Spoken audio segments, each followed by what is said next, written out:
Yellow just blocking in the house in my road. Gotta make her put it on. She don't like wearing clothes. Just left Concord, North Carolina. I was licking on booty and a whole lot of vagina. Eat a boozer with some ice cream. She'll remember you. Ice Cube make it chip shiver like the winter do. See me with the crew. I done get some food. I see you looking like you do. I done make a move, make a move. You want smoke, gotta stick like a rock. Be home when they winning. Look, speed, look, be home when they winning. Look, speed, look, What's up, y'all? It's your boy, Nate Almighty, aka the Global Dark Skin Ambassador, back with yet another Rikers Island story. Will this week be the week that I run out? Who knows? You gotta stay tuned. Let's talk about, I'm gonna give y'all a continuation to one of my most popular videos. That video was, I got choked out by the top Trini Patrias in the building.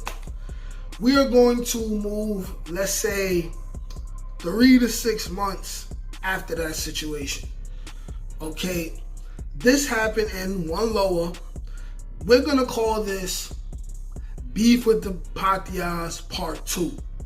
They packed me up. And those of y'all who don't know what getting packed up means on Rikers Island terms, it means basically they kicked my ass and they smoked me out the crib. This is how this goes. I was in One Lower. Been in One Lower for quite some time now. Not too much longer after that situation I said in the earlier video, where I had a fight with a dude named Blicky, and the CO stopped it and told me I was good in the house because I won the fight, even though they tried to unjustly say I didn't. You know, Queens and Brooklyn niggas hating. Brooklyn nigga that ran the crib, he tried to hate on me because I got co-signed by a Bronx dude from my block that had the house. So after the Brooklyn dude goes upstate, he leaves the crib to, I don't know, some tall, corny nigga, some tall, corny dude. He was from the Bronx too, but I ain't really like mess with him like that. He was some tall, slinky, corny dude from I don't know, man, Co-op City, somewhere in the Bronx. He had been in that one house for like 11 months. I don't know how somebody could be in one house for 11 months, but he was real cool with the Brooklyn dude that ran the crib. So that was the one Bronx dude that he didn't hate on, so he gave him the crib, right? Boom. After he gave this guy the crib, a Spanish guy by the name of, I'm gonna say Manopla, I think. Yeah, I'm gonna say Manopla, right? I think that's Spanish for big hands or something like that. He had the crib. Me and Manopla never had a problem. We were pretty much cool, you know. He was a dark-skinned Spanish dude, so we had like the dark-skin thing going. He was a short Spanish dude, big ass hands, big ass arms, right? So he had the crib. This other dude had the crib.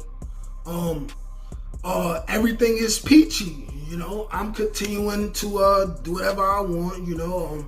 I don't have the house. I'm technically not on the team, but like I said, the team was never my thing. My thing was, long as I'm not all the way in the back with the pussy niggas, and I'm in the front with the real niggas, I don't care what's going on, you know?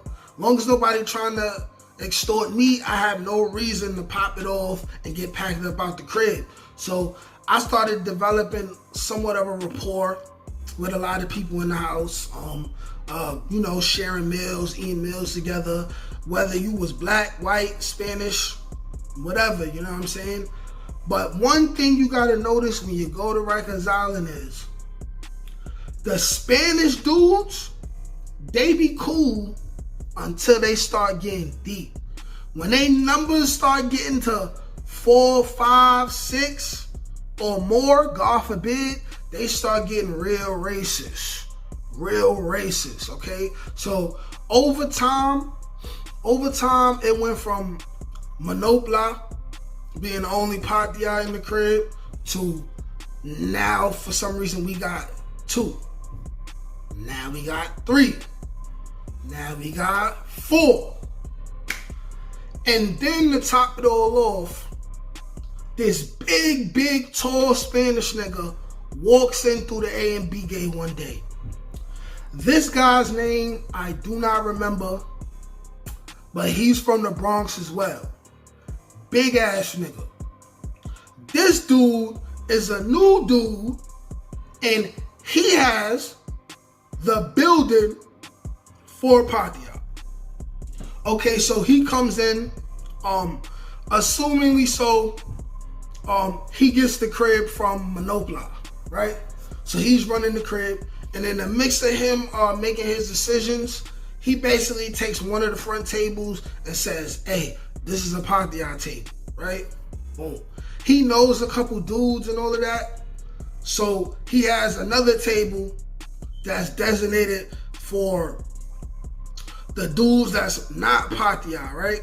And basically gives it to this pussy ass Bronx nigga who they left the crib. To. He just come and start let the Patria dude just make all the decisions and start violating all the black people in regards to the Patria niggas that was there that basically wasn't doing nothing, just living off the other Spanish niggas. He just started letting the head Patria dude just regulate, okay? So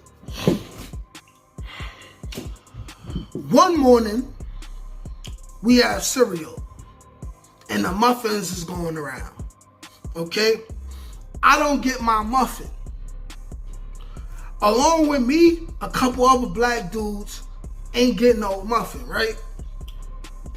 So I come out, and I'm asking questions. I'm like, hey, listen, I ain't get my muffin with my Frosted Flakes. Like, what's the situation? But then they telling me that only Patrias was getting muffins. And then I look at Monopoly. He just gave me a look like, listen, I'm riding with home team, nigga. Like, I'm Patria, you're not. I'm like, okay, cool. So nobody respect my shit now. I'm like, all right, cool. I go to the Bronx dude that got the crib. I'm like, yo, so you let the Patria niggas take over your crib? Your crib that you was here first for? He like, yo, man, I don't care. Like, I got the crib. You know what I'm saying? That shit ain't got nothing to do with me, bro. Like, you not even on the team. If you feel some type of way, call niggas out for a one-on. I'm like, all right, cool. Copy. Nobody gave me my cereal. Nobody gave me my muffin. So I might as well turn up because it's only going to get bad from here. I see y'all Patria niggas. Y'all already started with y'all Moreno shit, talking in Spanish. Y'all was never doing this Moreno shit, all that, before your big homie got here. So you being somebody you're not. So I felt some type of way. So what I did was, I asked the Patria nigga who had the house. I say, yo, listen, I'm not a day room nigga. I get muffins, I get Frosted Flakes. I don't get phone calls. That's how it's been, and that's how it should stay. He like, yo, I didn't even know about that. You ain't even in no gang. You not blood or Patria. This is a blood Patria house. Blah, blah, blah, blah, blah. I'm like, all right, so who I gotta fight? Who I gotta fight then? He like, yo, bro, you acting wild tough, bro. Like, you wanna fight me? You wanna fight me? Mind you, this is a big ass nigga. Like, at the time, I couldn't have been more than 150, 160. This dude was like 18 going on 19, and he was like, he had to have been at least 6'3". I had to have been 5'9", 5'10" at the time. So you know, I can't back out. You know, this is Rikers Island. He said this in front of all his Patria homies and in front of all the other black people in the house. So now it's literally like if I back down, I failed my whole entire race. So I accepted the fight. We go in the corner. We throwing our hands. I had this thing where at that point, I didn't throw a lot of combinations. You know what I'm saying? I didn't throw a lot of combinations when I first started off the fight. So what I did was, I threw my hands a little bit, I stepped back, I cocked back, and I punched the nigga what I thought was as hard as I could, right? And just like a movie, it went like this. And he looked back at my face and grinned. He ate it. And from that point on, he rushed me. He grabbed my shirt, started decking me in the head. Somehow, some way, I end up on the floor. Nigga is spanking me. I already lost the fight. I'm on the floor. I'm grabbing the nigga leg. He punching me in my head, punching me in my back. I get up. We throwing the hands again. I throw another one. Hit him. He eats it again. And now we just getting it. But he's not missing. Like, this is a Dominican nigga. And if you from the island, you know, like, no disrespect to my Spanish dudes, but a lot of Spanish dudes do not be knowing how to fight. But they will cut you, they will stab you, they will kill you. But they don't be knowing how to fight. This Spanish nigga had hands. So boom, I lose the fight. I lose the fight. He like, you still good, but hold that down, you lost. Stop acting up, right?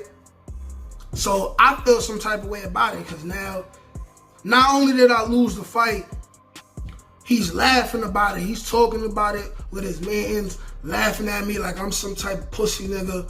So what I do was, while he on the phone, I had already made up my mind that I'm not staying in this house. I don't have enough respect in here, and eventually they're gonna try to make me with it, and I'm not having that. I got way too much pride for that. Never did it up to this point, not doing it. I'm not taking this racist shit. All you other black dudes in this house, y'all pussy. That's what I'm thinking in my head. So as I go in my cell, I prepare my stuff. This is right after mealtime. Everybody just chilling in the day room. It's getting closer to bedtime. Everybody chilling. I already went in my cell, packed up my stuff. As I'm walking down the corridor, the big dude is on the phone talking and shit, right? So while he on the phone, the CO was close to him and everything. This was a short woman. I don't remember her name, but I do remember on her arm she had a tattoo that says "Only God could judge me." She might have been a lesbian. While I'm walking down the corridor, the dude is on the phone. I cracks him. I said, "What's up now? Let's get it again," right? That wasn't a sanction one on. So as soon as I decked him and I started backing up into the day room, I get sidelined. Bing! I look to the left. It's Monopla. Another person hit me. So now I'm just getting jumped. Now. I'm swinging a little bit, but it's like 5 niggas on me. They spanking me, but I keep getting up. I'm like, it already started. I might as well keep going. She presses the PBA button. Okay, so the turtles is on their way. She demanding everybody get in their cells, okay? The dude that had the crib, he go in his cell. I'm in the day room making it hot, being mad loud. It's a couple of them that's hesitating to go inside their cell. It's one Patrias dude, I forgot his name, but it started with a D. We the last 2 to go in our cell. So I'm already hyped, nose is bleeding. I got lumps on my forehead, lumps on the top of my head. I'm like, me, right now. So I fight him. I basically throw him in a headlock. I'm ragging him around. He punching me and shit. I'm eating it. The turtles came. You know when the turtles come, you don't play with them. I immediately got on my knees, put my face towards the wall, and they packed me up. They took me out of there. The CO said about the first dude that I popped on that she could tell we had some tension, so they packed him up too. I think they sent him back to 1 lower. They sent me to Mar 3 lower after that. One of my visits shortly after, I had a visit. That same guy who had the whole house, who had the whole building for Patrias, he was there. I didn't know what that was gonna be, but he called me around the corner of the weighing area. He said, "Yo, listen, I ain't gonna lie, I did try to play you, but I like the way you handled that. You know, not a lot of niggas is tough enough to punch me in my face. If you want to keep this going, we gonna keep this going, and it's gonna be bad for you. But if you want to let it go right now, we can let it go right now, bro." I thought about it. I'm like, I don't want to risk getting stabbed by a random patria in the future. So I say, all right, cool. We good.